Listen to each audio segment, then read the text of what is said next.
ഇന്ന് നമ്മൾ കാണിക്കാൻ പോകുന്നത് ചെറായി ബീച്ച് റിസോർട്ടിലെ കാഴ്ചകളാണ്. ഈ പൊരിവെയിലത്ത് നിനക്ക് പോകാൻ വേറെ സ്ഥലമൊന്നും കിട്ടിയില്ലേടാ എന്നുള്ള ചോദ്യമൊന്നും വേണ്ട.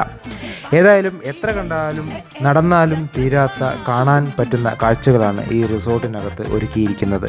കണ്ടൽക്കാടുകളും കൊച്ചരുവികളും ഒരുപാട് ജലസ്രോതസ്സുകളും നിറഞ്ഞിരിക്കുന്ന, പ്രകൃതിയോട് ചേർന്നിരിക്കുന്ന ഒരു കൊച്ചു റിസോർട്ട്. ഒരു ചെറിയ ആയുർവേദിക് സ്പായും മറ്റും നിങ്ങൾക്കിവിടെ അറേഞ്ച് ചെയ്യാൻ പറ്റും. കടലിനോട് ചേർന്നിരിക്കുന്നതിനാൽ ഒരു ബീച്ച് സവാരിയും വേണമെങ്കിൽ വൈകുന്നേരം നിങ്ങൾക്ക് അറേഞ്ച് ചെയ്യാം. പഴയ കാലത്തെ ഓർമ്മിപ്പിക്കുന്ന ഒരുപാട് കെട്ടിടങ്ങൾ, അതിൻ്റെ കൊത്തുപണികൾ എല്ലാം ഇവിടെ അറേഞ്ച് ചെയ്തിരിക്കുന്നു. ആ ക്യാമ്പസിനകത്ത് നമുക്ക് ഒരുപാട് സ്ഥലങ്ങൾ എക്സ്പ്ലോർ ചെയ്യാനും നടന്ന് ഫോട്ടോ എടുക്കാനും പറ്റും. അവസാനം നടന്ന് വേണമെങ്കിൽ നമുക്ക് അവിടുത്തെ സ്വിമ്മിംഗ് പൂളിൽ ഒരു ചെറിയ കുളിയുമാകാം. എന്തായാലും വളരെ രസകരമായ ഒരു അനുഭവമായിരുന്നു ഇവിടെ.